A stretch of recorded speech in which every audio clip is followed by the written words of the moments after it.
Hey kids, do you like pro wrestling? Well, we like pro wrestling too. This week in the news, the Royal Rumble goes international in the lazy river of wrestling criticism.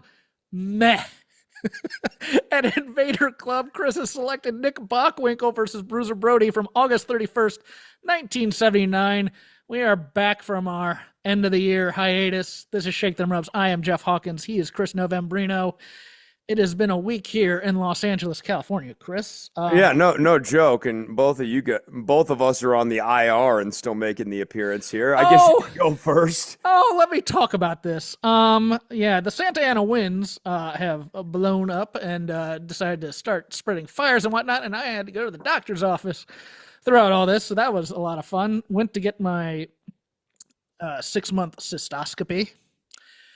Uh, as you might recall, I had to go to the emergency room last time this happened, so Jeff was a little reticent to happen, but I thought I had my condition. It had come to light, and everything was good.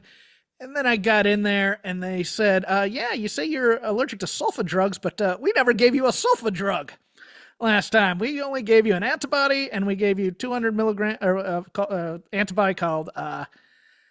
Calfka, something like that, and then a UTI drug called Peridium, which I got 200 milligrams of, two small 100 milligram pills. Okay, so we're not going to give you the antibody this time. So I go back in, I get my cystoscopy. The news is not good. My cancer is back. Um, this time better than ever. So I think there's more than one tumor. Well, there's one tumor and there's one. We'll just burn that off while we're in there this time too, type of a thing.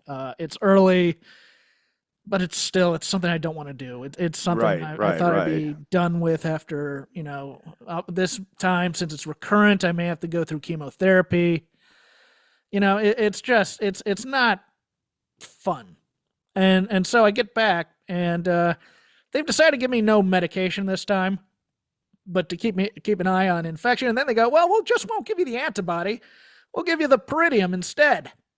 We'll keep you around for a little bit. I say, all right, fine. So I take the 2 Peridium. I'm there. I sip the water. Doing okay. Not really feeling anything weird. Okay, I'm cool. Whatever. This time I got a ride instead of I usually drive myself. But they said this last time, no, you should get somebody, and they didn't hold me to it, which was wrong. But I get in the car for the ride home after a person gets there, and I start to itch. And I'll tell you about this in a moment. Last time this happened, not only did my blood pressure precipitously drop, but I got all sort of hives and my skin started to burn.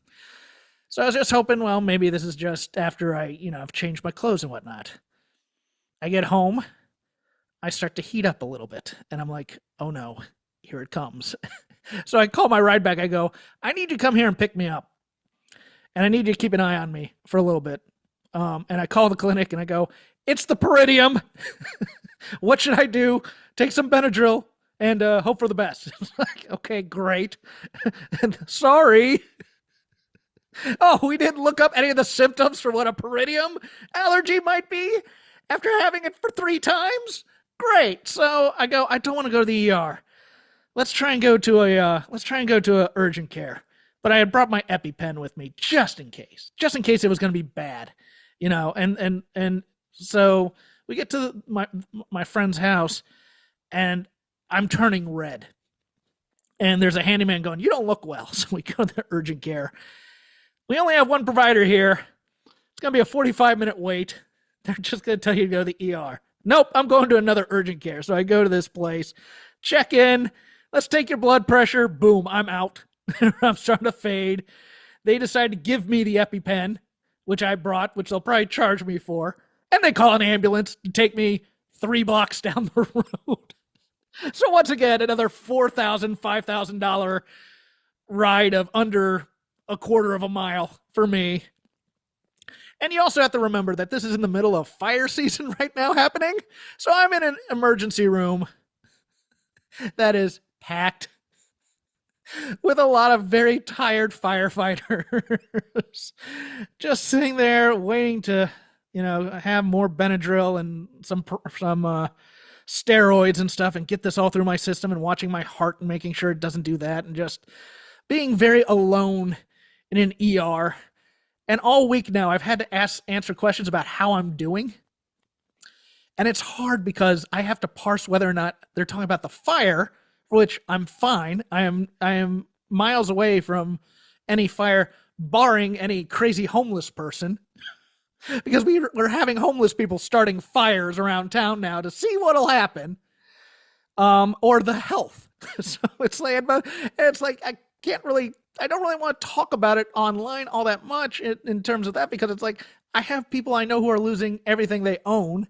But it's like, oh yeah, not gonna get any sympathy for the cancer this week if I say anything about. So it's just been tough. I mean, I had a really bad mental health day yesterday because it's just I don't. This is not fun, and there's nothing more lonely than being in an ER by yourself. Even though I talked to somebody who goes, yeah, well, you're in the waiting room, you're also by yourself because they don't get to wait with you in the emergency room. So you're just sitting there, listening to beeps, listening to people groan. I had a rather crazy Eastern European in the place next to me who came over and decided to start talking to me. I'm just like, go back. You're mentally ill. Go back. It was a mental illness 5150 pickup, and he's just kind of walking around. He's just like, what the hell has my life become? But yes, it was a tough week. It was a bad week. I have monologued enough about it. Keep me in your prayers, kids. If you are a personal injury attorney, I'd like to talk to you a little bit about what I could possibly do, because this clinic and my doctor will definitely be going to arbitration in such cases. But if you work on contingency, give me a call and let me see if I have a case. Because I'm tired of going and getting random checkups and then ending up having to pay $6,000 extra to go to the emergency room because I have a basic allergy that nobody could diagnose. End rant. How are you doing, Chris? Well, Jeff, I too have been better. So I've alluded to it on the show a few times in passing, but I don't, especially now that I'm, like half a podcaster or whatever my status is, semi-retired. I don't go on these bigger rants about this, but for those of you who aren't familiar or like don't catch every episode of Shake Them Ropes, and I certainly haven't talked about this on every episode, last year I was working at the Tram, and while I was working there, I had a manager shift supervisor who was responsible for the safety of everybody going up and down the Tram. And I had went to that supervisor and had complained that I was having issues during the shift with my ears. And this is not uncommon, going up and down the 5,000 plus feet that the tram takes you results in pressurization changes in the ears, and I was experiencing some pain. That manager made a irresponsible, in my decision, and the decision or in the opinion of others as well, decision to continue to let me work to the point where my right side eardrum collapsed in on itself for the better part of a month, necessitating surgery in both of my ears. And that happened about 6 months ago. Since then, I have had kind of a sustaining pattern of hearing issues and an inconsistency with my hearing. After the surgery, my hearing has mostly been good, but since Thanksgiving, I have been battling ear infections, first on my right side, and now I believe it has shifted to my right or to my left side, in perpetuity here. This one ear infection subsided and then turned into a chronic, more benign condition known as serous otitis media, also known as glue ear, which is obstructing my hearing and just causing tons of congestion. For those of you who have your suggestions, trust me, I know everything you possibly could know about decongesting my nose and sinuses at this point. I'm quite gifted at it. It's just I can't seem to shake this. Whatever happened with the injury last year seems to be still having residual impacts on me. And that you're mentioning mental health, this has had a pretty negative impact on my mental health because it's been Going on for weeks now.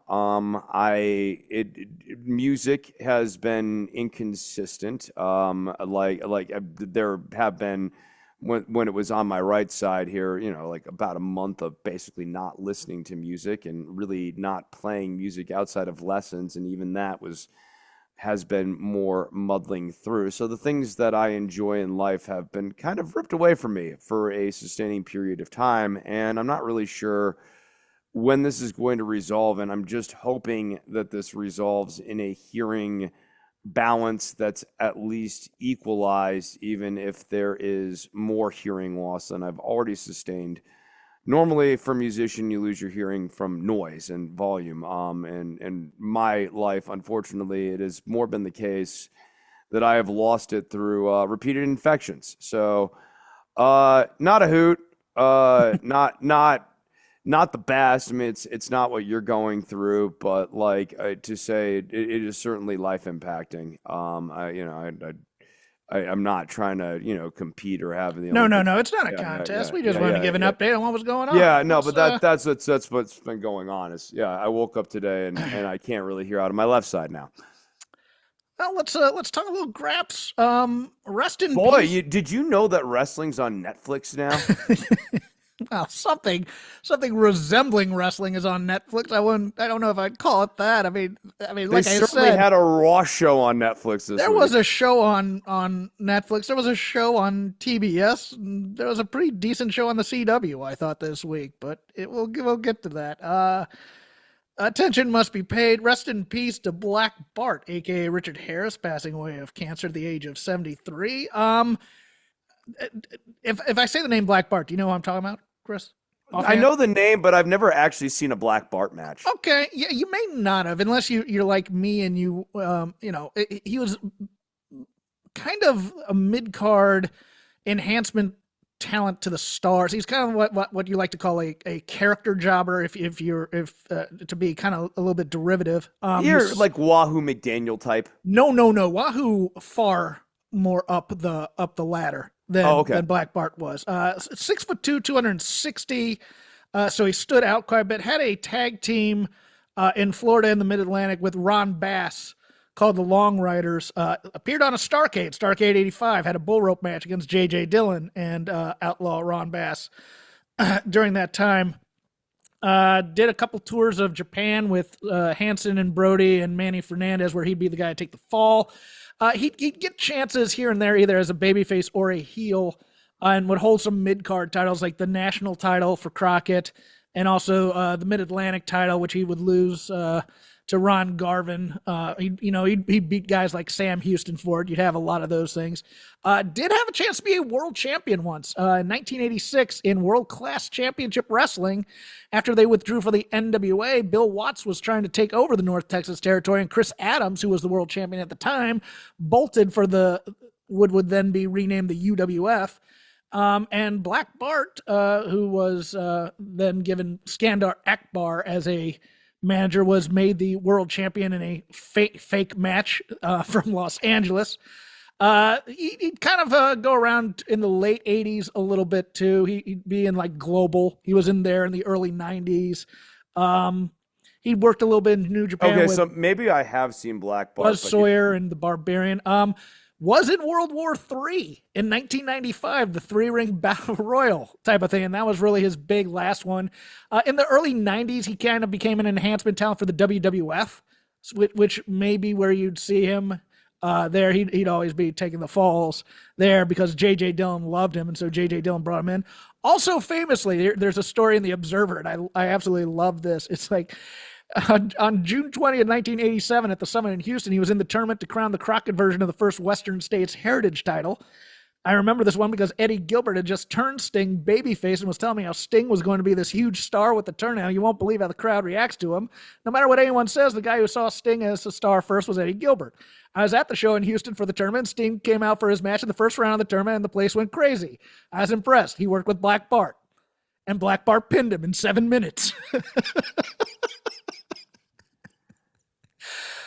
The other claim to fame for modern-day wrestling fans is he is the man who trained one John Bradshaw Layfield down in Texas when he was breaking in. But yeah, he was one of those cowboy type wrestlers. Sneaky good guillotine leg drop for a guy who was 350 or so. It was a middle rope leg drop he called the Texas Trash Compactor. Looked very effective. It wasn't Bobby Eaton, it wasn't Psychosis, and it wasn't X-Pac or any of the high flyer types, but for a big guy to do a leg drop like that, very impressive. And of course, it's not what's the name of the Joshi wrestler? I can't think of her. Right? A Bull Nakano doing the leg drop off the top of the cage, but it would still, you'd watch and you go, "Ooh, that looks at least bad." But yeah, rest in peace to one Black Bart. No matches really of note, but maybe take a look at that 1985 bull rope match if it's available streaming, if Starrcade 85 is somewhere around there. Also, the Wikipedia of the original Black Bart is a hoot to read about as well. Did you know about the original Black Bart? The outlaw Black Bart? Yes, he is known as the Gentleman Bandit. He was known for leaving written couplets at the scenes of his crimes, a couple of which are... Here I lay me down to sleep, to wait the coming morrow. Perhaps success, perhaps defeat, and everlasting sorrow. Let come what will, I'll try it on. My condition can't be worse. And if there's money in that box, 'tis money in my purse. Yeah, my Black Bart didn't write poetry, so... I wish that this Black Bart... Had... Yes, no, I mean, you don't want to sound like Lanny Poffo. You don't want to go to the Lanny Poffo zone here. I bet you there's a match between Black Bart and Lanny Poffo somewhere. Garbage, like couplets coming out from a big bruising brawler beforehand. The crappy rhymes where both rhymes end in the word crap or something, Obafemi the poet, sure. Yeah. Royal Rumble 2026, reported first by PW Insider, will be in Saudi Arabia. Saudi Arabia had said that they might go over $55 million for one of the prestige events, and it is thought that if this Royal Rumble goes swimmingly in the Middle East, that there might be a WrestleMania in the future there, Chris. But now, here's my question. Will CM Punk be in Royal Rumble 2026?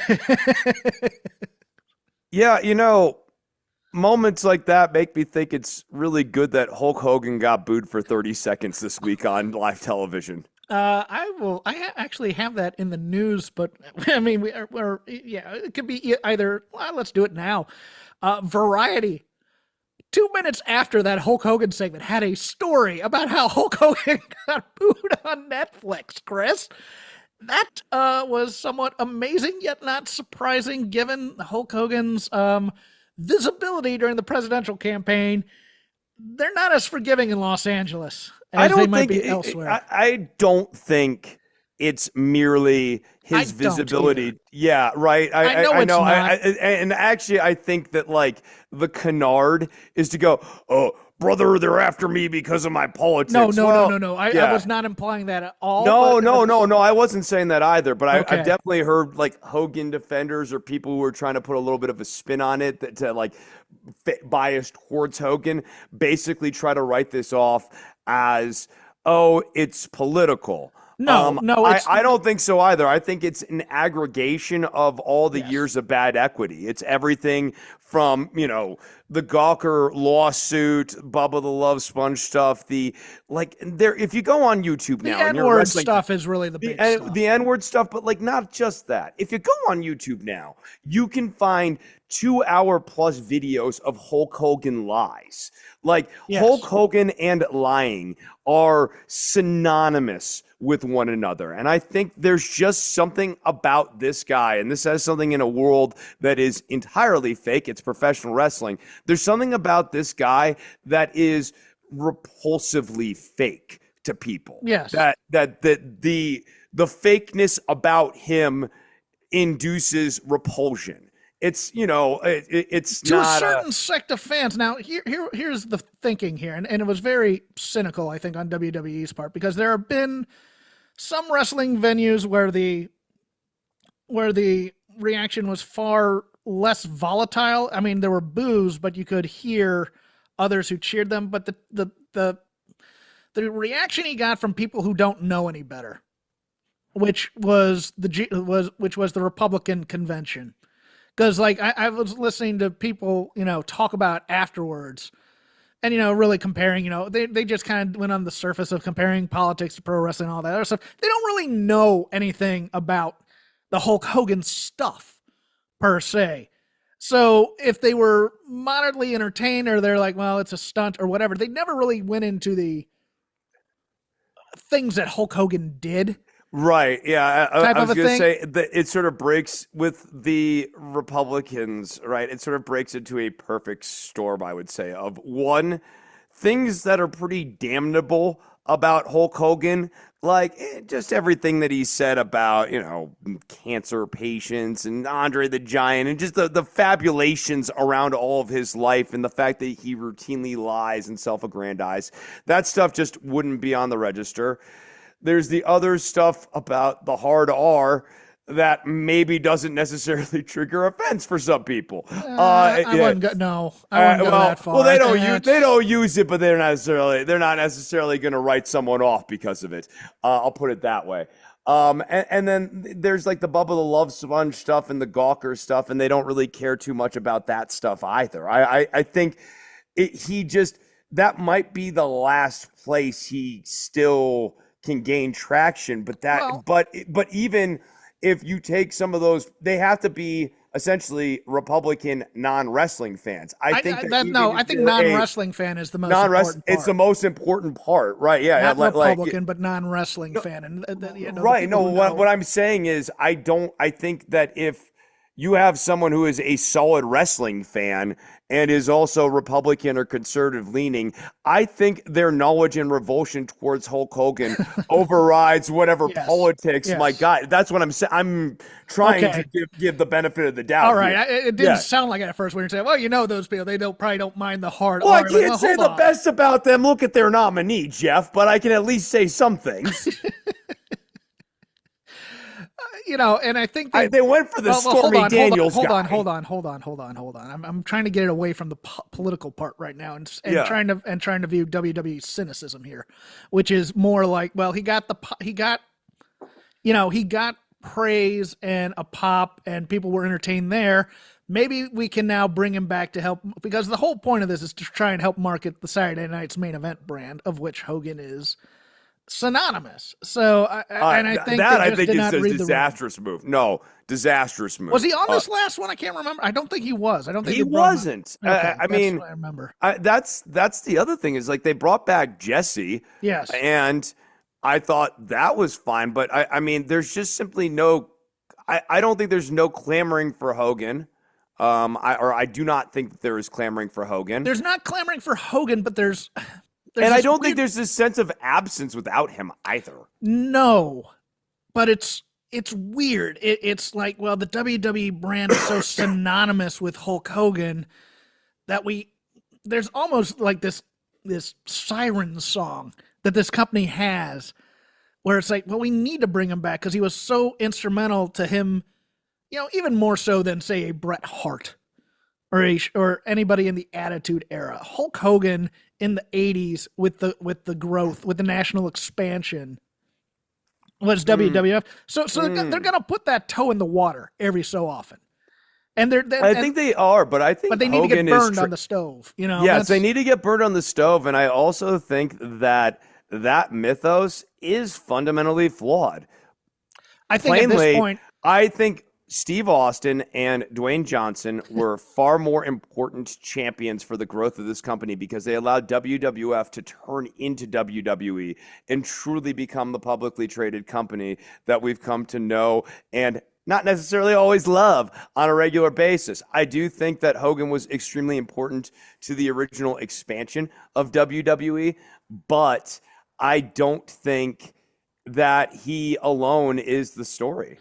I think the time for Hogan nostalgia has passed. I think that's what I mean, and God knows that I think the time for, we'll get into this in the lazy river. I think the time for the Attitude Era nostalgia has long passed too. We are now like 3 generations away from both of those, and it's just Yeah, and I would just think as you're going through the material, looking at the material and thinking about all these characters, the only one that's like the least problematic of all of them, I'm receiving a message from my assistant here.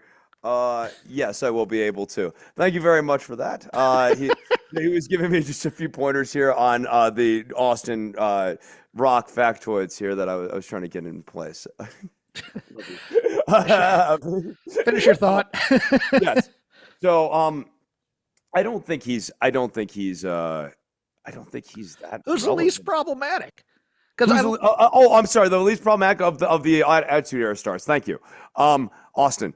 I would say I love people saying that because but like here's the thing. True, it's at the true, same but time, he's not necessarily super salvageable. We have forgiven him of a lot of crap. I agree. He stuns women on a regular basis. In real life. I mean, well, no, I mean, okay, I know it's weird how he's gotten exonerated. The domestic abuse thing still lingers for me, and I just can't believe nobody ever brings it up. Anytime he comes back, oh, it's great to see him with the alcoholic abuser character on camera. Yes, right. Like the guy who doesn't give a shit about society's rules, including with like how it governs intergender sorts of things. Yeah. I don't. Yeah. I know it's not necessarily super comfortable, but compared to Dwayne Johnson, who is doing sexist stuff on a regular basis, homophobic stuff on a regular basis in this Rock character, and then like the Nation of Domination's pretty problematic, especially in a post Trayvon Martin sort of world. You're doing all kayfabe stuff. I'm thinking people's actual off-screen character choices. You're saying the Attitude Era. That's so true. I'm talking about the characters from the Attitude Era. Gotcha. Yeah, and then obviously to Generation X, I think we've talked about this on and off air countless times. Basically, flush all of that catalog down the toilet and pretend it never happened would be the best move. See, I thought you were going to go down the road. Mick Foley and Chainsaw Charlie going off the edge by the New Age Outlaws was total shit. See, I thought you were going to go down the road of, well, you know, Kane isn't exactly Mr. Popular these days, and The Undertaker's been saying some things on podcasts and whatnot. Okay. Oh, yes. Cool. No. Kane and The Undertaker's takes on the world also suck, but that's not the only problem here. No, that's fine. Yeah, right. I mean, honestly, okay, so from the Attitude Era, I guess giving The Undertaker the benefit of the doubt, crucifying Austin's one of the least problematic. well, for some people it is. For those of us who are somewhat religious, maybe not. But yeah, I see a lot of parallels. But do you? Okay. I'll flesh them out off the air for the Patreon. Please don't. Triple H on Pat McAfee show said SmackDown going back to 2 hours. Date not announced. Grand opening, grand closing. I don't have anything else to say. Well, let me tell you, SmackDown, I tried. Holy shit, was this a piece of shit? That is my 2-sentence review of We're gonna be putting the explicit language thing on here. But I don't go into it too.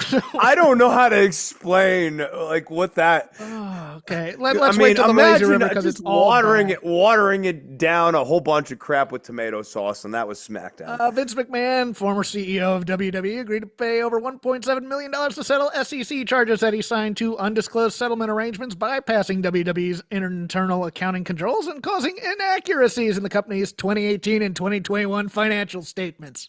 I'm excited that he's finally got this Stormy Daniels stuff behind him. The settlement includes a $400,000 fine and a $1.33 million reimbursement to WWE. McMahon did not admit wrongdoing as part of the settlement and then came out with this statement via Twitter/X. The case is closed. Today ends nearly 3 years of investigation by different governmental agencies. There has been a great deal of speculation about what exactly the government was investigating and what the outcome would be. As today's resolution shows, much of that speculation was misguided and misleading. Hawkins editorial, false. In the end, there was never anything more to this than minor accounting errors with regard to some personal payments that I made several years ago while I was CEO of WWE. I'm thrilled that I can now put all this behind me. Put on your earmuffs, kids, because F off. No, I won't cuss, but my God. This is the same kind of statement. Look, I was involved in an SEC case last year. I think I talked about on here. Those guys got off on a technicality, and then they started tweeting all, but well, see, we were found not guilty, and see, God saw us through. It's no, you got off because a judge said that when you were pumping stocks and then selling into the people who were buying them, because you weren't directly selling into them, that wasn't really fraud, which is also false and a gross misinterpretation of the rules. This is Vince McMahon. See, I didn't admit wrongdoing, so there was no wrongdoing. Right? No. It's very much. I am not receiving a penalty. Yes. Ipso facto, yes, therefore, I did not do the thing, and this is the second. I mean, as I made the joke earlier, it's so great that he finally has the Stormy Daniels stuff behind it, because it very much echoes this. Like his reaction is very much akin to the other person's reaction of this, just sort of like petulance, even as they're walking away. That like the whole thing was entirely trumped up or whatever. But like, dude, the money happened. That money expenditure actually. It was an accounting error. No, it was a moral failure for which you had to pay for. That's right. You did a thing and you used money inappropriately to cover it up. Yes. Yeah. God, and he's gonna come back with a stupid entertainment company. I hope it fails. I really do. I do too. Again, it gave me a little bit of heart this week to see Hulk Hogan get booed for 30 seconds. He'll probably be the star of McMahon's first production. As seen across platforms, the announcing teams have changed. Raw is now Michael Cole and Pat McAfee, with Alicia Taylor as your ring announcer. SmackDown, Joe Tessitore and Wade Barrett shipped over there, with Lillian Garcia being the ring announcer, and Corey Graves moves to NXT to be Vic Joseph's emotional support animal, having to deal with Booker T. One of my favorite feuds in wrestling is Booker T versus Vic Joseph, and I'm actually very upset that a third man is being inserted into this. Is it Booker T versus Vic Joseph, or is it Booker Vic T Joseph versus the product? Fighting for his life. It's Booker T versus the product. Yes. And yes, Vic Joseph is defending the product from a rampaging Booker T who doesn't know how to do anything in terms of coherent. Let me tell you, Vic. It's the energy that's important. It doesn't matter what I say, so I'm going to say a bunch of random stuff, and you're going to have to clean it up, even if it doesn't make any sense. Oh, yeah. I will tell you what. My assistant, my production assistant here, actually does a stellar Booker T. He does not watch. He is not into wrestling at all, unlike myself. But does have to suffer through me watching wrestling every week, and has seen enough NXT now that he does a compelling Booker T. If he resurfaces, I will have this demonstrated on just a run-in. Sure, why yes, not? I'll have a little run-in appearance of this. Netflix on Raw did around 5 million. That's a hell of a number for such a show. Let me just get through the rest of this news because I'm just tired of it. WWE has entered into a partnership with technology entertainment company Cosm to present premium live events in shared reality. It was announced today that WWE and Cosm have reached a multi-year partnership that will see WWE PLE shown at Cosm locations. Starting with the Royal Rumble, fans can buy tickets and attend these facilities to watch PLEs with a ringside experience on an 87-foot dome screen. Currently has 2 venues, one in Los Angeles, which I've been to and I'm going to talk about in a moment, and Dallas, with 2 more being planned for Atlanta and Detroit. Is this like the OmniMax in Boston? I don't know what the OmniMax in Boston is. The OmniMax is like a domed theater thing. It's very much like that. You put on where like goggles, and it's like you're at the end. It's like you're in. It's a little bit like the Meta goggles a little bit, but it's far more high grade. It is impressive. You pay. Okay, so this uses goggles, and the Omni is actually just a dome, and things are just displayed into the dome, and that's what creates the sense of no, like they've been running Monday Night Football and Sunday Night Football games out here for a while, and you pay. I think it was like $150. You get bougie food. It's a lot like the Alamo Draft House in that respect. And you go in, and it's like having like field cam, but right in front of you and stuff like that. It's impressive. I'd be interested. I may do this for a wrestling event just to see what it's like.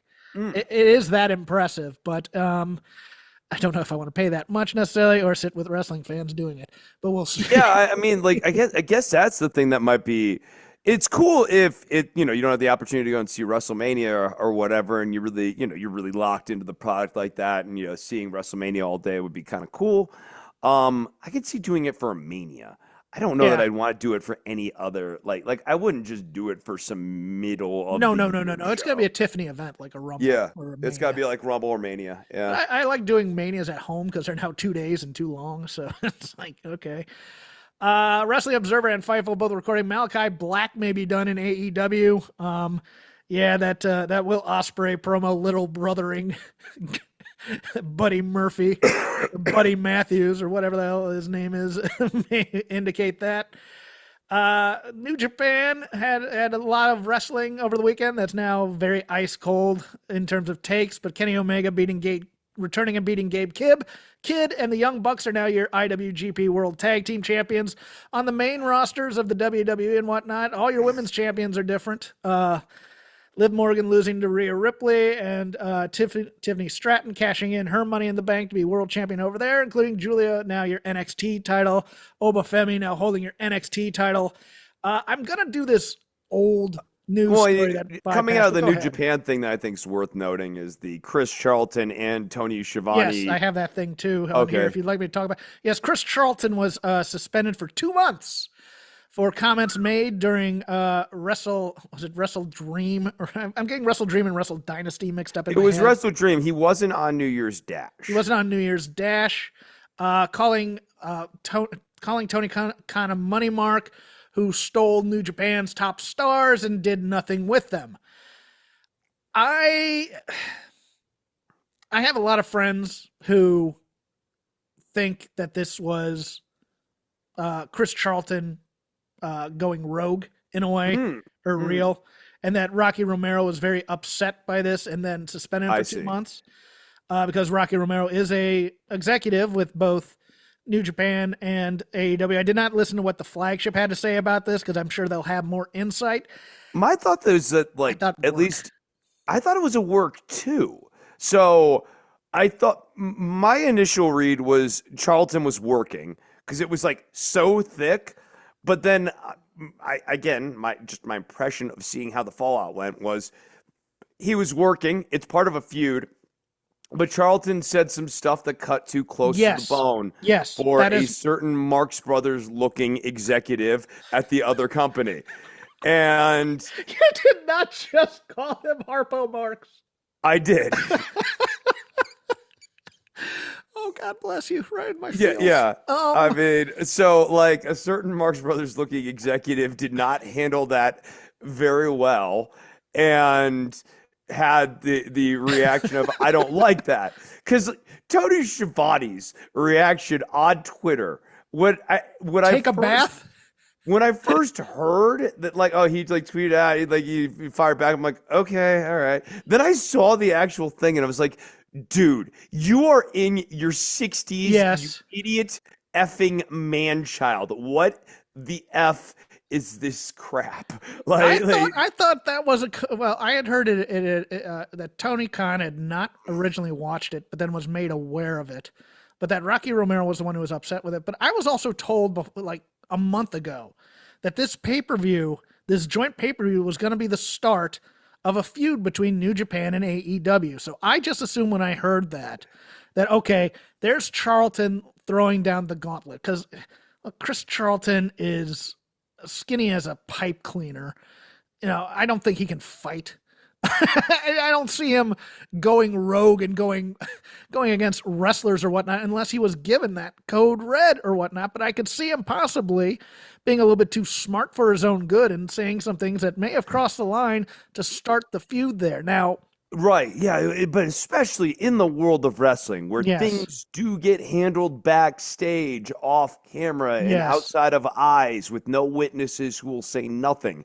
The idea that Chris Charlton, a dweeb who looks like he still gets beaten up for his lunch money, would go rogue in a roster filled with Japanese dojo trained wrestlers and expect no reprisal and that he could just do this. I don't buy that. I don't either. I mean, That'd be iron balls. I would never have, like, no one would ever have to say, Chris, when you're on the mic, don't do something like that, because I would know better that a Tomohiro Ishii might meet me in the parking lot and I'd hate my life. And the 2 months thing is also confusing to me because it's like, okay, Chris Charlton, I'm not his biggest fan. I don't think he brings enough to a broadcast to make me think, oh, we have to keep him on here because we can't use like Juicy Gambino or whatever as a color guy or whatever. You know, a month suspension, okay. 2 months, it's either because there's an event they want him to miss or they just don't want to fire him, which to me it would be like, well, if he was really saying things that were that bad to somebody, they'd fire him versus a 2 month suspension. Like 1 month right. seems to be, you know, that's a good round number. 2 months, you're kind of like going, well, what's the agenda behind 2 months then? I mean, what is, it's doubly bad than a double secret probation thing. The Shivani thing, yeah, Shivani gets in his feels online a little bit too much for my liking at times. I think, but see, I also had the feeling that he was firing back as part of this quote unquote feud at first. And then it's like, well, he's on assignment, but that turned out to be a family thing more than this. So it was just one of those things where I'm just like, can we stop working the internet? Please. Did we learn nothing from Kevin Sullivan at all? Do not work the internet. It's dumb. There's no investment in it, but it kind of gets me to this last story, which is old and stale, but I wanted to bring it up with you anyways. In an interview with Tunnel Talk, which is a podcast, the Young Bucks said that the story for how they should drop the tag titles changed 4 or 5 times in the last several months before Tony Khan went with the idea of losing to Private Party. But they also talked about fooling fans that they were washed as wrestlers, working boring matches with their EVP gimmicks. What we did, the EVP things, we were like, quote, let's just have really boring matches. Let's stop doing all the super athletic moves that get the big reactions. It is hard because one of the things in general is that most of our stuff is pretty exciting. It's high spots. Nicholas, I stopped doing dives for maybe 8 months. I didn't do a tumble out to the floor for about 8 months, and that was on purpose. We literally wanted people to think, are these guys not athletic anymore? Are they just boring wrestlers now? Matthew, one thing that really pissed me off was someone said, I thought the Young Bucks were washed, and I was thinking, oh, come on. You guys fell for the gimmick that we were doing. We didn't forget how to wrestle out of nowhere. Come on, don't be dumb. Now, this story was never relayed on television at all. They weren't doing the Mick Foley no longer being hardcore thing. And in the quote-unquote sheets and in the thing, everybody was told that the Young Bucks were nursing injuries, and that's why they weren't possibly doing as many high spots. I don't get this at all. I think this is, I just go, they're so full of it. They're so in those meta bubble. If you're going to tell us a story that as your EVPs, you no longer want to be the entertaining Young Bucks, you have to do that as a stated gimmick on television so you get heat for it. I don't know anybody that said, man, the Young Bucks are doing really bad matches right now, Chris. Yeah, ironically, I'm pretty sure that I praised a lot of the pacing in these matches. They slowed down and they entertained us. They got economical. They found better ways of utilizing their high spots for greater effect and everything. And I guess to their point, I have not had a boredom increase in the last several months watching them wrestle. It's, I would say, neutral to slightly positive. So I don't get that. But this is like part of this weird trend of wrestlers like Dwayne Johnson this week being bizarrely gotten to by some sort of dialogue that occurred on the internet and / or in their mind while the edibles were kicking in that they just felt the need to comment on. That brings us to the lazy river of wrestling criticism. Whatever we watched, whatever we had time for, we chose not to do a show last week because there was nothing on that AEW show that warranted us coming on. And Raw and NXT were kind of like heading towards this week as their big reveal. But we got to talk about Dwayne. I don't understand what the hell he's doing because he comes out on Raw and basically throws out the entire last year of storytelling that he did with Cody and Roman and the Bloodline and the Ulafala and whatnot, and he's hugging Cody at ringside, and he's being corporate shill Dwayne, and he's not telling really us about the Netflix. final boss, and he's doing the Netflix shilling and stuff like that, and pointing out, look, there's Netflix executives you won't care about it thing. And then they plug him for NXT, which actually did end up selling out the remaining tickets for the Shrine Theater. And the whole story is not just he had nothing to do with the Eddie Thorpe beating, which I thought for sure was the way they were going, was that Ava, says, "Oh yeah, and Eddie put his hands on me," and then The Rock was the one going to be doing it. No, he literally does a story where I have nothing to say, and Ava will go, "You'll just figure it out there because the fans are different out there." And Rock goes out there, and sure enough, he has nothing to say. He has nothing to say to this NXT crowd other than support the people. While, No. while Also, don't you thing. second guess what I'm doing. What I did on Monday was very clever, and you are very stupid for not thinking I am very smart. Wait. Really, really cool shit, Dwayne. Really At least the parts you could hear that weren't getting at least the parts you could hear that weren't getting bleeped out, because for some reason Netflix has decided to enact language standards on this thing. I guess I didn't realize that was a thing. I thought being on Netflix meant funny. they could swear. I mean, so funny. I was watching this going, look, I didn't. I'll talk about the Raw in a moment, but Dwayne.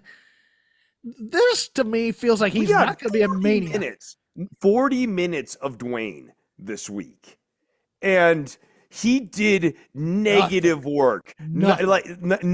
No, you're right. No, it was negative. It was actually actively against negative. The product is what it did. Like in 5 hours, he got 40 minutes of time, and he did damage. He wasn't part of an angle. He Nope. wasn't. It's one of these things where WWE already does nostalgia poorly to me, because it's all about, look at these big stars, and they're much bigger than the stars we ever had. Dude, that's why I love the final boss thing so much. Is that it was this fresh coat of paint on the Rock character. Yes. It was integrated into the universe. It was not, oh, he's still The Rock. It's a new, older iteration of this character. And it was definitively a heel, which is actually my favorite version of Dwayne Johnson. I always thought he was way more fun as a heel. And he's probably going to put somebody over, which is the whole point of these legends coming in at time. It's not to give young guys the rub per se. The young guys should already have the rub. It's one of those things where they come in to be the star at the expense of the young guy all the time. And it's just, I mean, like the Undertaker stuff with Rhea Ripley was the same way. Did we really need that? No, we didn't. I mean, Hogan. That did nothing for her. But at the same time, then having Taker and Rhea talk doesn't do a ton for her. So I the rub of the Undertaker, it would have been better used to have the Undertaker just talking backstage with Damian Priest about motorcycles. I had an interesting experience watching this Netflix, because I was using a VPN that was not the United States, so I never got commercials. I got the vignettes with the New Day and the Miz and Karrion Kross, and it's a jarring experience watching it, because there is no real downtime. There's a few video packages here and there. They still do the cut to commercial stuff. You never really feel like it's been interrupted, and it's a chore for me. It's a lot like those early AEW pay-per-views, to be honest with you, where it was just 4 hours of just nonstop product. Here, eat this, keep eating it. Here's a mint, blow up, the old Monty Python sketch. I liked the Punk Rollins match. I thought the Rhea and Liv keep good. Getting better chemistry. Liv Morgan, I think, has been a fantastic champion for this company and a fantastic star for this company. She's a real personality on this show.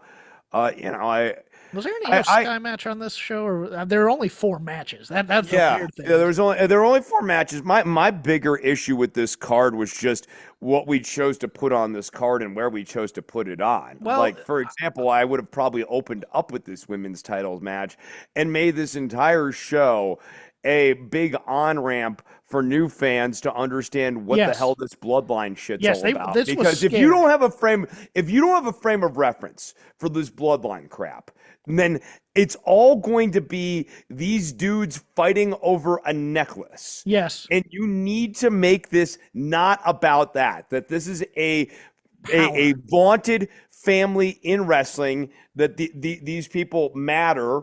Who are these people? What is the I mean, I almost would have done the family tree thing that we saw last year. Would have seen that. I would have done vignettes throughout. I would have had The Rock come out, yes, to open the show, but to talk about the main event and have him be like the officer of ceremony or some like stupid title like that for the main event, to have everything really build up to this Roman Reigns versus Solo Sikoa thing. Because you have to protect Solo. Because Solo is the power here, and it has to be about the power dynamic, and you have to make him seem important enough to beat Roman Reigns, and it became about the trinket, and it's like, oh god, it's like, it's fighting for the stick pony between Chavo Guerrero and Saturn or whatever, Right now you've turned it into it's not the stick pony, but like it is just a MacGuffin absent the story. And if your presumption as WWE, which it was, is, oh, we're going to have a whole buttload of new people watching this product for the very first time, what is a better usage of that first 30 minutes? To mention on Netflix that you're on Netflix to the people who are watching you on Netflix? Or just going to throw out a contra example. That's item A. Mention in Netflix, or mention on Netflix that you're on Netflix to the people on Netflix, or introduce people to this multi-year storyline that involves multiple generations of wrestlers that dad and grandpa might know, but also the kids might know, and there might need to be a little bit of crossover so that when dad sees Solo Sikoa, he's like, oh, yeah, I kind of remember the Wild Samoans. He does kind of look like Alpha and Sika. That sort of thing. These things are useful. Yeah, they played scared, because it's very interesting what they didn't put on screen. Like Liv. No, it was beyond scared. You know what this was, Jeff? This is reporting to work at your new job the first day with a T-shirt of your boss's face on it saying, "I love my effing boss." Well, it was interesting in terms of what they cut, because I believe Rhea and Liv was originally going to be last woman standing, so that had to be cut for time. I believe that the Dakota Kai Lyra Valkyria match was supposed to be on this show, but it wasn't.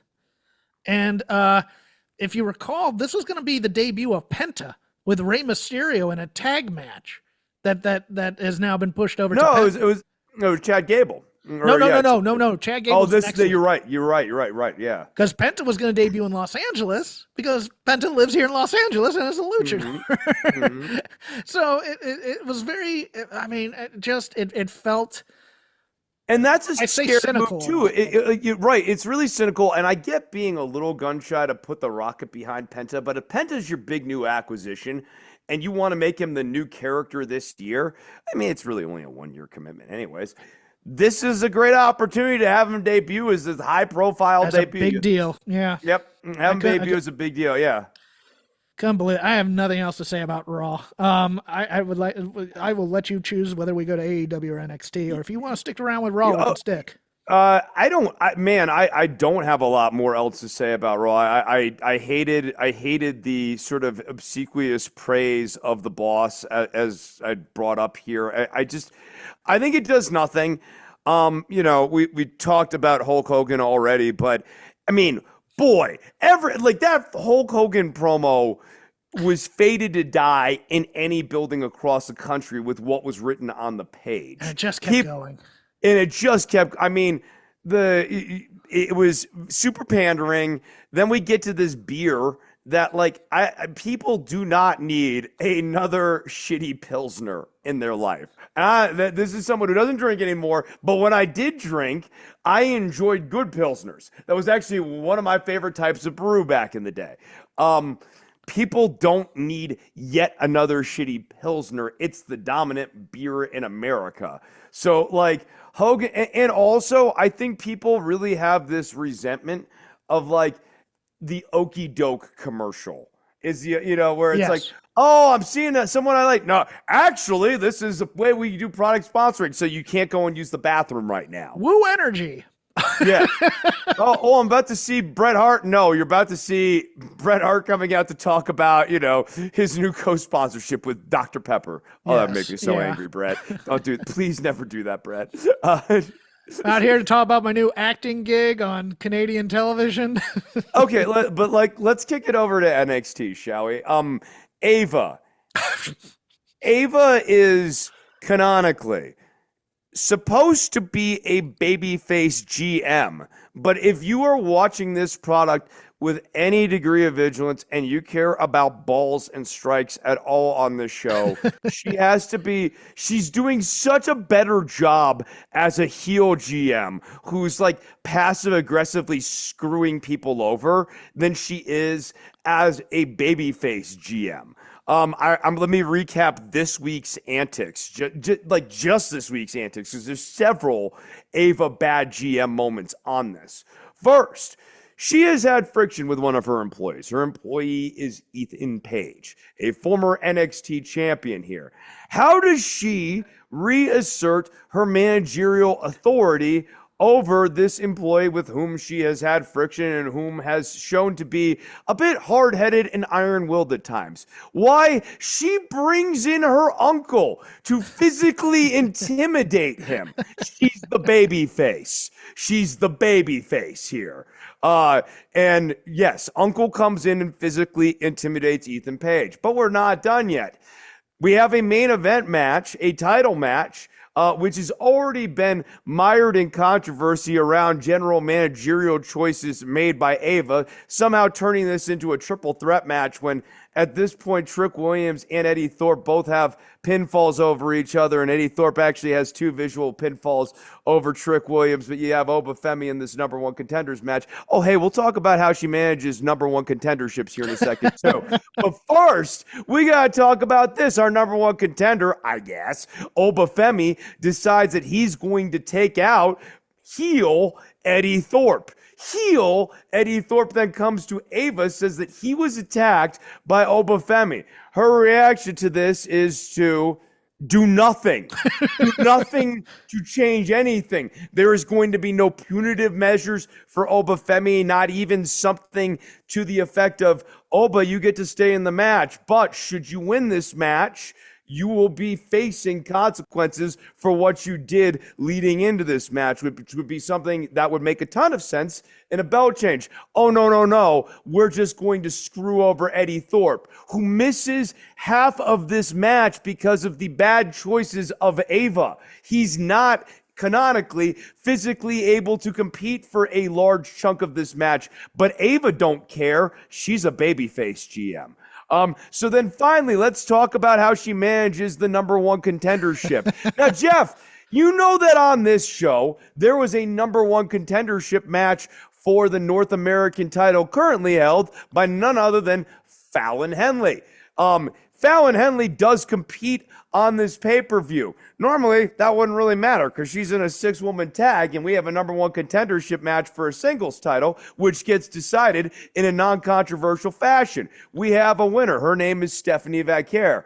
But Fallon Henley and her sequel to Toxic Attraction have actually a tag team match, a 6-woman tag team match against 3 people, one of whom is Shotzi Blackheart, but we've now abbreviated her name down to Shotzi. Shotzi, after doing a senton that would make Jeff Hardy blush off of the top rope, procures a pinfall over Fallon Henley in a 6-woman tag match. Now, should this mean anything? Hell no, it shouldn't, because we have a number one contendership match on this show, which Stephanie Vaquer wins. Stephanie Vaquer's backstage, and she's talking with Ava afterwards, getting ready for this Fallon Henley match, and in walks Shotzi. And Shotzi's like, I think I have a credible right to the challenge for this title, not just in the future, but next.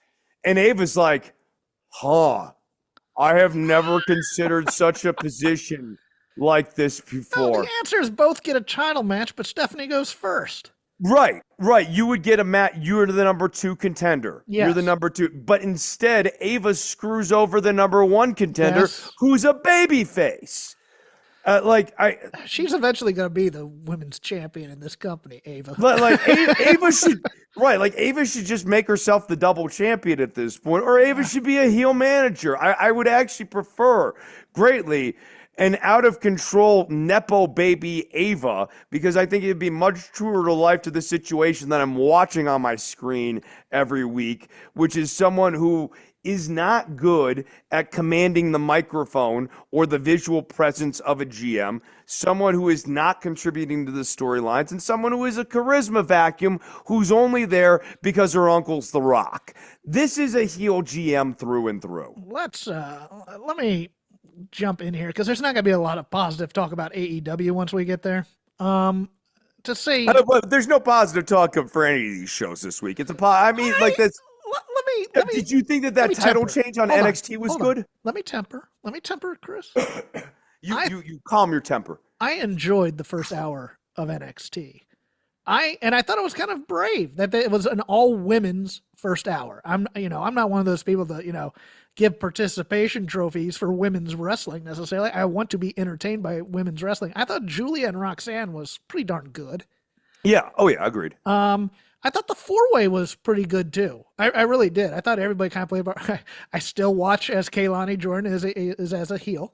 I thought the 6 women was cromulent, because I think both JC and Fallon Henley are very, very good at what they do. I have no love for the Gigi Dolan crew over there. They do nothing for me. But I feel so bad for Tatum, because I've been rooting for her constantly. I think she's extremely talented. I think Tatum's better than yeah. Oh yeah, and frankly, much better than her other 2 tag partners who are the veterans of the team. Tatum has a lot more raw skill, and honestly has shown to be better at selling and just a number of the other things. I think Gigi and Shotzi are both very tough human beings, yes, but very, very inconsistent wrestlers and not good storytellers. And it still, every time I watch now, Stephanie Vaquer is the money. I like Julia. Don't get me wrong. I think Julia is a hell of a wrestler, but Stephanie Vaquer has personality that goes through with her wrestling, and just with her character. She has it down pat in terms of she's engaged with whatever she's doing, even if it's in a second language, versus Julia, who seems to be processing things in English and then translating them either to Japanese or Italian when she's doing them. She kind of has this, she has that weird Io Sky disaffected look at times, which is a character choice on Io's part. Right. It's strange with Julia, where I wonder how much of it is language barrier, and then sometimes I think it is a Japanese wrestling sense of characterization that is inspired by things like anime, manga, that sort of stuff, that does not translate over to America, because it comes off as weird, stilted, strange, aloof, like alien. Like I feel like Julia's reactions to stuff don't feel right. They don't feel like they quite fit into the thing that she's seeing. Right. No, I would agree. Yeah. She sees a personal tragedy and she's sad, but like not like personal sad, like a different type of sad. And look, it's just out of step. This would be a great test for Vaquer to see if she can carry this Julia Vicaire thing, because that seems to be where they want to go on NXT. They've been putting a lot of time into this. They both came in at the same time. Yeah. They've crossed paths a few times. It's going to be up to Vicaire I think to this is see how if they, she can carry it. I think this is how they get them away, because I think Vicaire and Fallon are going to now have their feud over here. So we'll see. And also, look, as a man who realizes that women are attractive, but they are half my age, Booker T needs to settle down with that Vicaire move on the mat and getting very aroused by it. It's off-putting. It turns off people I know who wanted to watch NXT and enjoy it. Were just given the ick by Booker T. The move where Vicaire drives the head into the mat. Oh God, it's not just that. I mean, it's the way he talks about Lola Vice. That too. The way he talks about Lola distresses me, and then Yeah. this is again coming from someone who thinks that Lola's extraordinarily attractive. It's you can acknowledge that and put it in an effing box and call the match and stay within the characters, Yes. dude. Yes. God. She's very attractive, but she's very tough as well. You know, just do something like that, okay, guys? That, you know, it's one of those things where it gives. Man, it's so weird with women's wrestling, and I feel for anybody who's involved in it, to be honest with you. I got nothing else. I thought the Oba Femi Trick Williams match was too clever by half again, where the it's damaged guy everything. comes in. It doesn't help Oba Femi at all to win a championship on the basis of having an injured guy in there, even though he wasn't the guy that was pinned necessarily. It just was stupid, I thought. So stupid. I mean, Eddie Thorpe has been completely unsympathetic, but feels like he has been screwed all the way down throughout the entirety of this program. Two visual pinfalls over Trick Williams. I mean, one with the ref bump where he gets like a 7 or 8 second count. The other one with the double shoulder down. So that's a ref counted pinfall over Trick Williams. He's kept out of the match. When he finally gets into the match, like, once again, we get like a banana peel Trick Williams finish, which is sort of like the legacy of his entire title reign. Once Ilya was not carrying this man, no one could. The shoulders of Ilya Dragunov are broad and mighty, and he should be remembered as perhaps this company's best champion, because he had great matches on his own right, and he tried his damnedest to hand it off to the next guy, and it just didn't happen. And how you don't put Fraxium on an LA card where you have the PWG types coming to your NXT show somewhat, and instead put, God bless him, I wanted him to do well, but Lexus King looks like modern day Chris Jericho in there. And I couldn't unsee that at all. Here's the thing. Slow and plotting and just, what the hell am I watching right now? I like Squish Body Lexus King. I think it works for this character. I don't know that that's what they want, and I think he needs to do something else. But I actually, I know I don't. It like works. this. I do. I think it works for him. I hate his character. Okay. I think the visual aesthetic actually of him being slightly out of shape works in service of the broader Do you characterization. think that's a character choice? I don't think it's a character Okay. choice. I don't know. I think he's out of shape. I'm saying it worked for the character for me. AEW. The Whoa. one thing I liked Jeff Jarrett and MJF because it felt pro wrestling to me. It felt like the start of a build of some sort. Everything else, I was just kind of meh.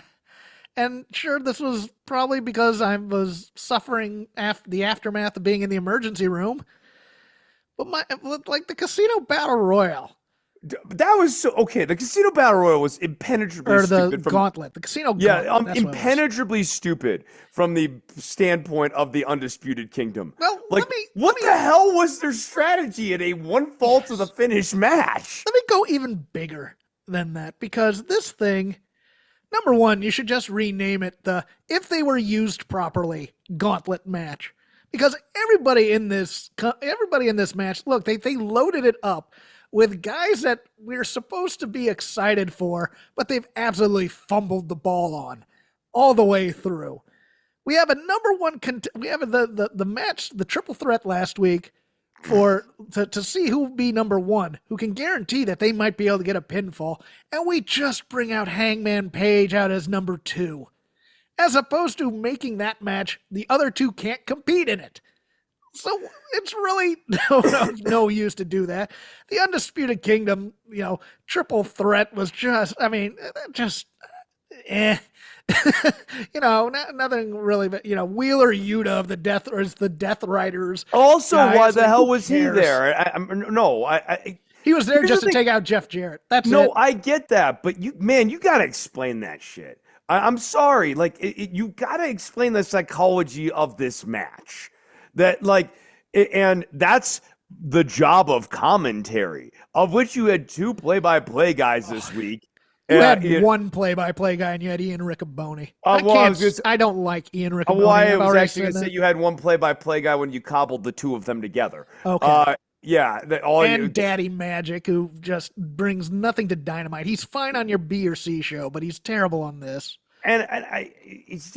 You can't expect him to save what is stories that haven't been told or stories that need to be told and that sort of thing. I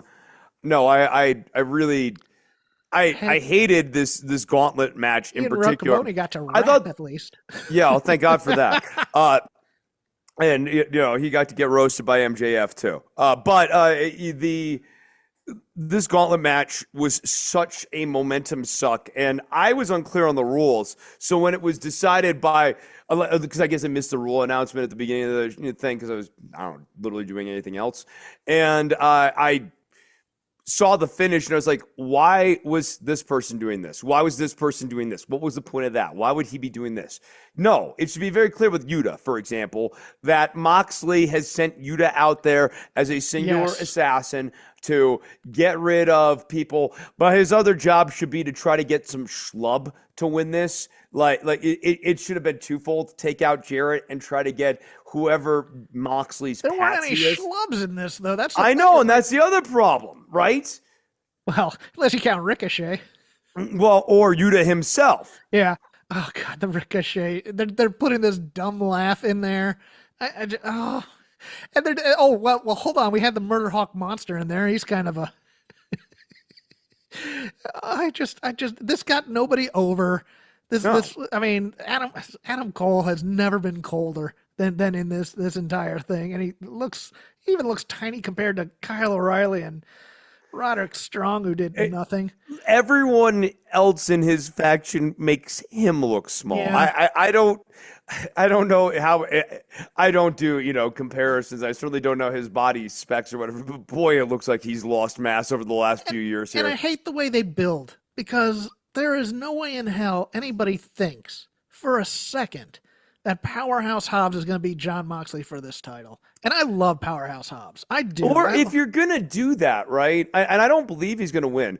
But man, what should happen? Stronger. No. I think once he wins, what needs to happen is, one, he upsets Renee. But then at the end of the show here, he needs to basically manhandle the rest of Blackpool or the Death Riders. Yes. They're like a guy and the Death Riders need to be sent scurrying with Yuta stuck in the ring getting tortured by Powerhouse Hobbs, and Hobbs saying, "This is you next week, Moxley. This is you next week." I would have done with Claudio even just to give it more. Right. No, I would have had Claudio get level. I don't know that I would have completely eviscerated Claudio that bad, but I definitely would have had him gotten taken out by Hobbs too with limited effort. But then I would have had him torturing Yuta. Maybe even handcuff Claudio and basically turn the tables on the Death Riders, where now Moxley and Shafir have to watch as Claudio's handcuffed in the ring and Yuta's getting tormented. Chris, I'm going to say one word. I'm going to let you go. Cope.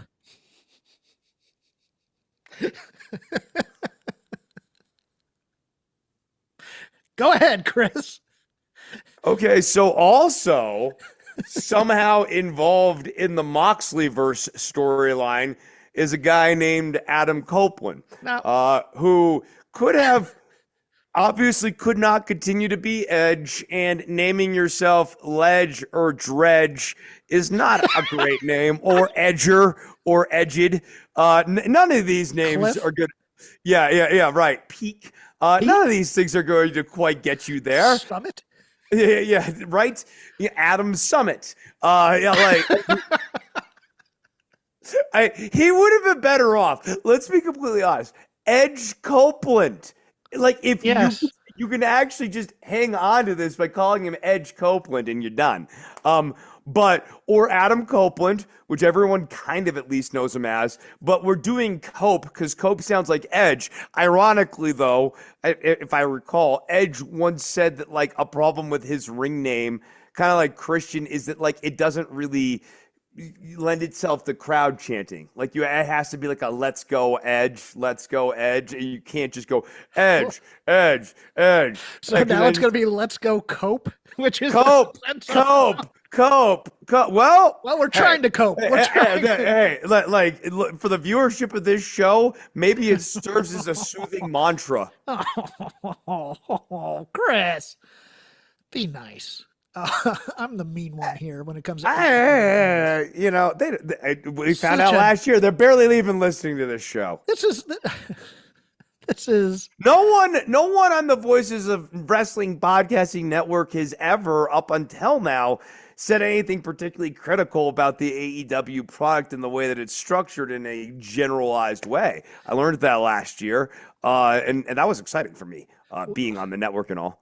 we may have to do a crossover with Good Bad Hungry to argue. Although they've now turned on there are things wrong with this product, and you're like, wow, okay, even they can't do it. Although I think they came back around now that Kenny is back. Does Kenny fix everything? Because boy, this was not. I mean, look, I thought I get that the character's supposed to be older, wiser. Older did not necessarily come up with. Let me get the positive out of the way. He was talking to the crowd, and he was talking about needing the fans, and I was like, okay, that's a positive, but it's still best bout machine wrestling god, as you once called him, high-end premium Nick Nemeth, Dolph Ziggler, steal the show guy, and it's not. It's best wrestler, not guy who wins a lot. Yeah, I put on the classics. I put on the classics. It's what the people who rate matches want, but it's not the people who watch wrestling want. I don't think people. Man, I am. He feels like the musician coming out in a way and touting his Pitchfork accolades. That the all music critics and the Pitchfork writers have always said that I consistently put out above average to great albums and that I've never missed. And the album sales do not belie this inherent sense of prima facie factualness, if you will. Can I also be the person to say that I don't want him anywhere near the Don Callis family? Because I think that just drags him down, as opposed to the people who actually took him out, which were Jack Perry and the Elite, last I checked, were the guys who took out Kenny Omega and gave him that giant, the diverticulitis or well, and the relevant reason he would be back, too, would be in part to address the Moxley situation. Yes. So there's just, this gets back to my long-standing, literally since day one of this title change, problem with the Moxleyverse, which is that there is no story here. And you can see the obvious perils of not having a story now, with the idea that there are like, I don't know, 6 to 7 guys who are all kind of after Moxley, but none of them have any clear or compelling necessarily reason. Yeah, and none of them make sense as the savior in whatever the hell this story is supposed to be. It would be like bringing back Dusty Rhodes to feud with the Paul Jones Army. Maybe not that low, because, look, the Callis family has, with Kyle Fletcher, they have a star. And they do have some big guys in there, but it's just one of those things where it's like, yeah, but they weren't the ones to take him out originally. It was these other guys. Well, we're just reintroducing him. It's like, no, for something like that, this needs to be a vendetta, and it needs to be the top thing coming back. Otherwise, he's not the star. That's the weird thing here to me. It's that Kenny Omega, everybody's like talking about, well, this is gonna move ratings or whatnot. It's like, no, because they've introduced him into the secondary B story of the entire company as opposed to the A story of the company. Well, and And it would also have to be predicated on the idea that he's been a ratings draw. This that is a too. guy that you can look to on a chart and say that's a Kenny Omega week, and you can see 2 weeks before Kenny Omega they were here, and then this week they pop. I don't know, 300,000. Hey, what were the ratings this week, Jeff, for Dynamite? How many numbers did we do?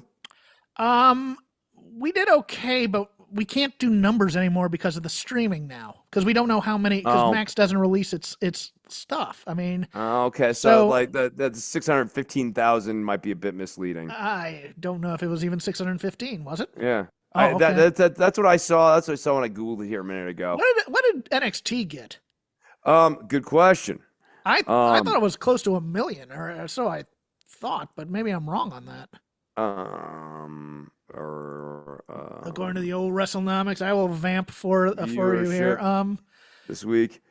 Hey, here's my production assistant. As I said, I was going to bring him back on as we got closer to the end of the show here.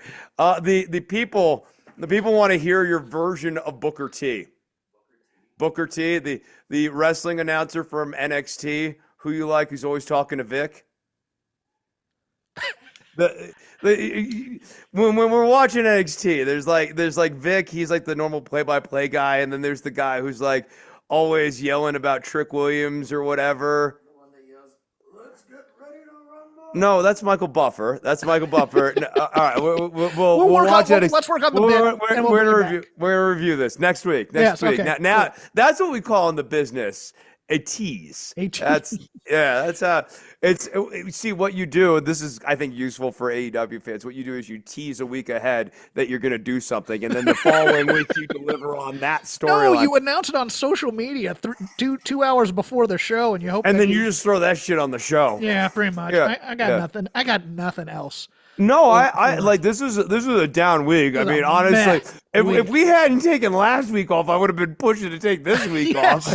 I was thinking about that. I was like, man, nothing happened. Maybe we should just wait till something happens. I know. 6 months later. The thought had crossed through my mind as I was watching that. I was like, do I have to do this? Can we punt another week? We didn't even start till Mania this year. What's going on with Hawkins? Yeah. He's getting lazy in his old. Hawkins' cancer came back and killed him before they did another show. Yeah. Vader Club, an interesting pick from your wheelhouse because it's usually me who picks the old wrestling, but you have selected Nick Bockwinkel versus Bruiser Brody from 1979 Houston Wrestling, Chris. Yes. Nick Bockwinkel has to be of the pre-1980s wrestlers for me, with maybe like the exception of like Andre or whatever. He is my favorite wrestler of the early years. Okay. I think that Bockwinkel does so many things well. The promos are great. I love the promo going into the rematch that I was not able to find for this because I was going to just send that to you for shits and giggles.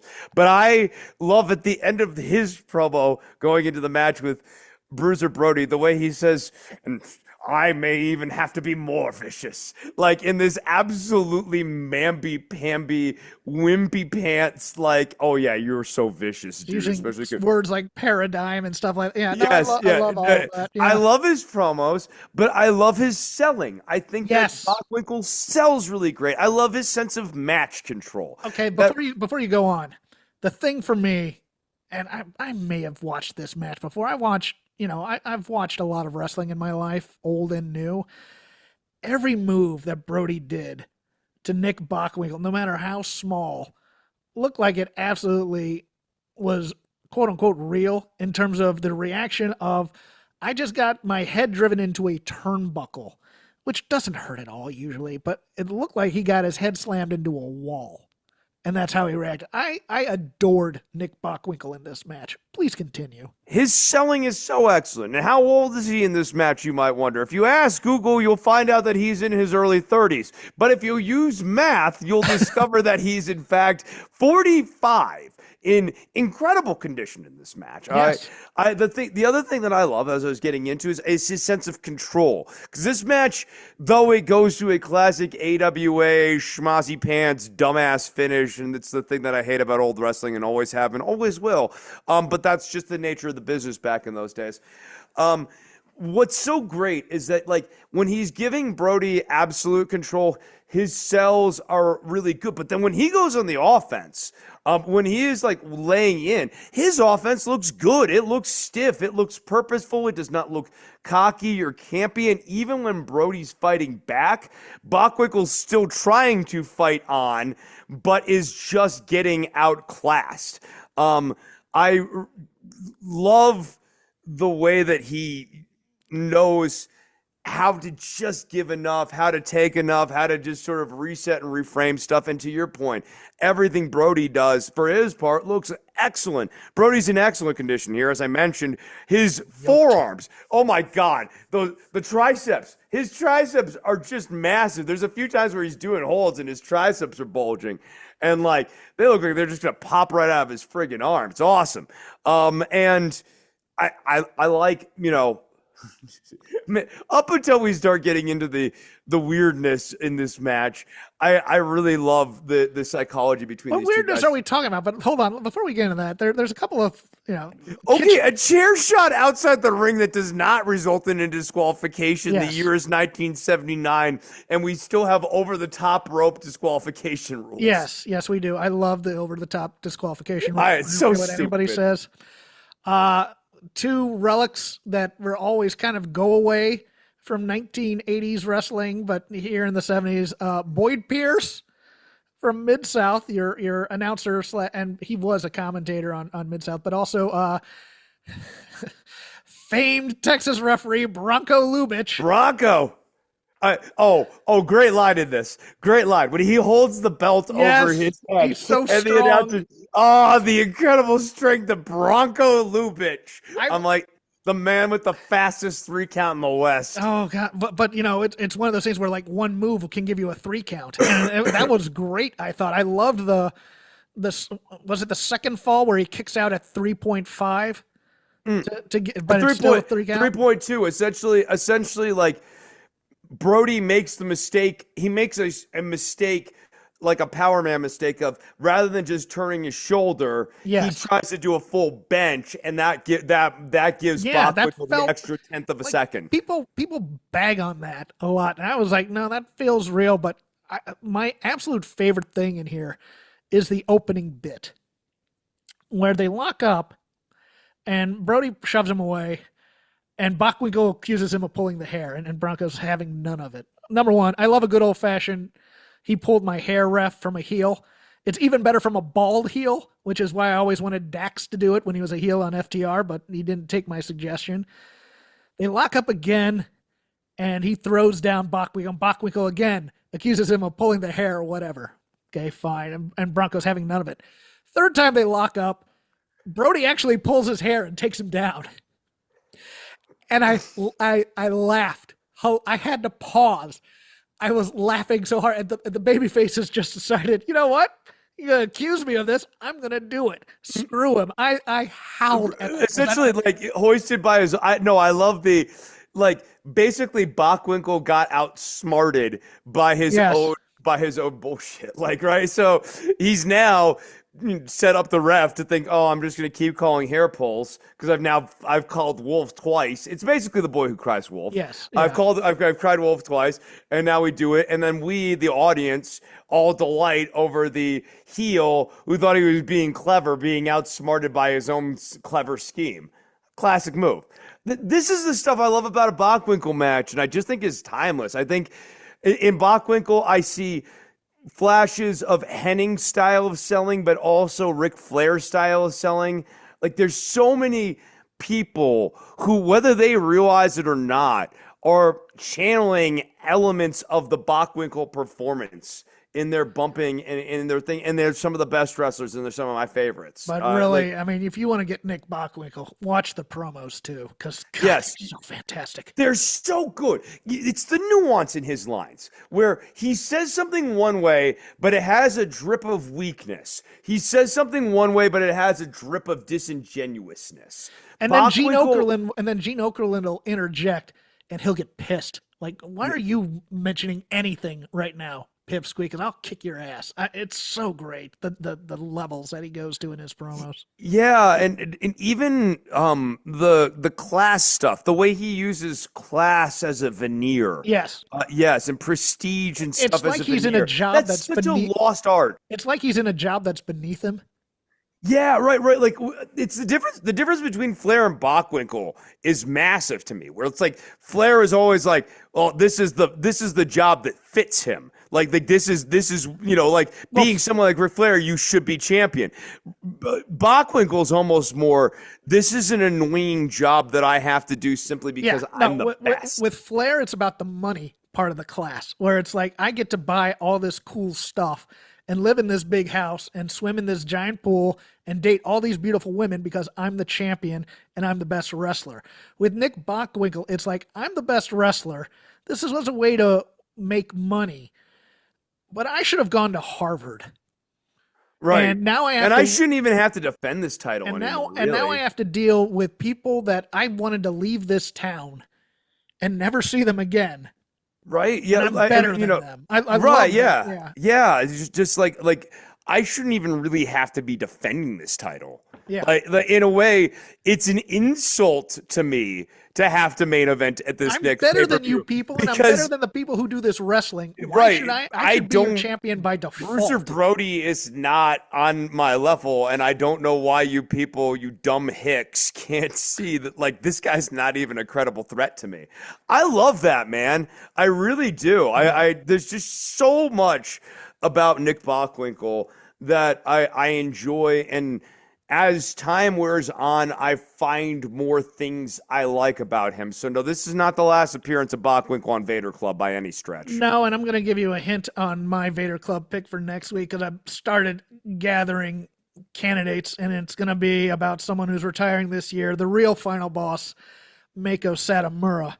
Ooh. And let me tell you some things. There are some matches that I've been watching with Io Shirai, with Aja Kong.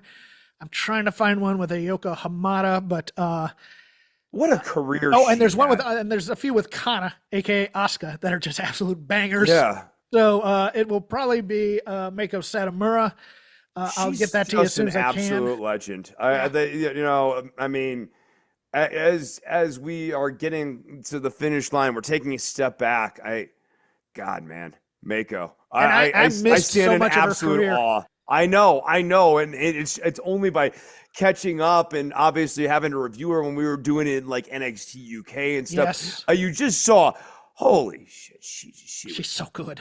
She's so good. She's so good. And she's so crisp, and everything hurts, and it's great. Yep. Yeah, we'll get to that next week. We'll save it for next week. Looking forward to it. This has been Shake Them Ropes. I am Jeff Hawkins. You can follow me on X at CrapGame13. You can just follow the show at Shake Them Ropes. I also do a show on the Fight Game Media Network called The Dynamite Show with Paul Fontaine. Comes on to YouTube about 20 minutes after Dynamite goes off the air, drops in your audio feeds for free the next day. We go thoroughly through AEW Dynamite. Chris is only on Instagram at DOCTOR_NOV. He also teaches music lessons and has other plugs to do, so I'm going to let him do it now because I need to get out of here. Yeah, no, I do too. I actually gotta get Ollie to work here. By all means, please, if you are looking for guitar lessons, music lessons, piano, bass, drums, all of these things can be proctored on the interwebs. I'm pretty decent at them. Some people say, other people say I'm horrible at it, but they stink and I hate them. So if you're interested in those music lessons, please hit me up on Instagram. It is DOCTOR_NOV. Dr. Nove is my name-o. My name is Chris Novembrino. I am on Spotify. Feel free to check out some of my music. And that's all I got for plugs this week. I got 7 cats in this house. I got to get Ollie to work, and that's all I got to say about that. And I have a bladder to empty. I'll talk to you all later. Bye.